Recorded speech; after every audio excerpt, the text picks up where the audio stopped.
Myself, Sindhu Sree. I'm a PhD scholar from Tamil Nadu Agriculture University, Coimbatore. So my topic of presentation is effect of sowing window and crop geometry on yield and quality of dual purpose sorghum. Next slide, please.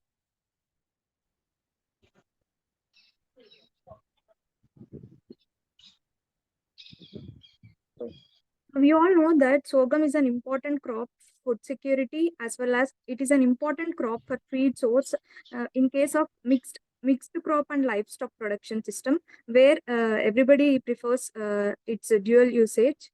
Then and if you see the livestock sector, it contributes to around 4.11 percentage to the GDP, and it also contributes 25.6 percentage to the total agriculture GDP. And presently in India, the fodder requirement is by 2025, the fodder requirement is around 1170 million tons, which is green fodder, and India requires 650 million tons of dry fodder by 2025. But if you see the estimates of fodder production now, there are only now the India is producing only 411 million tons of green fodder and 488 million tons of dry fodder. See, we can see a net deficiency of 35.6 percentage of green fodder and 10.95 percentage of dry fodder. It was given by IGFRA, which is Indian Grassland and Fodder Research Institute. So apart from this, the most main problem the world is facing now, as told by Dr. Subramaniam sir initially, was climate change. So from previous researchers, it was known that with a 2-degree rise in temperature, particularly in case of cereals, there was about 30 to 40% reduction in the crop yields. So now now, thinking of all these things, the present research has been framed taking out these treatments, that is sowing window and crop geometry. Under sowing window, we have taken 3 different dates of sowing that during the summer season, that is first fortnight of February as the first date of sowing, and first fortnight of March as second sowing, and first fortnight of April as third sowing. And the spacing that we have considered for the research work were 45 by 15 centimeter, 45 by 10 centimeter, 45 by 5 centimeter, 30 by 15 centimeter, 30 by 10 centimeter, and 30 by 5 centimeter.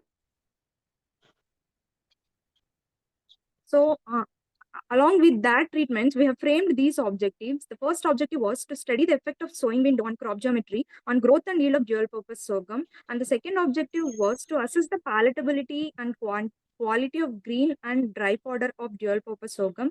And the third objective was to study the effect of palletization on the dual purpose sorghum. And the last and the main important objective was to assess the impact of climate change on 432 production.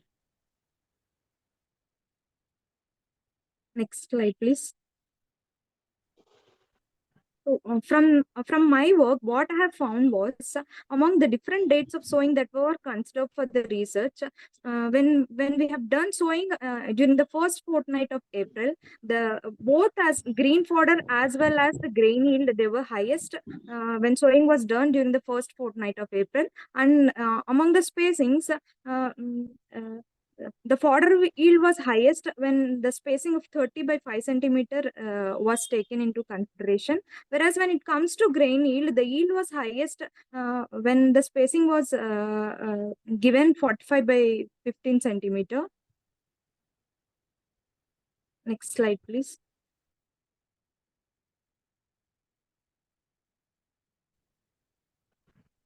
So from my objectives, we can have these deliverables. So as we have taken the different dates of sowing with the crop geometry, I've been talking about the climate change, and I've told that with a 2-degree rise in temperature, there can be a reduction of 30 to 40% yield, particularly in case of cereals and millets. So it is very important to have the best date of sowing to get the best yield. So from my research, we can get the best date of sowing and best spacing with better yield and quality of dual purpose sorghum. And also the palatability and pelletization of fodder has also been evaluated.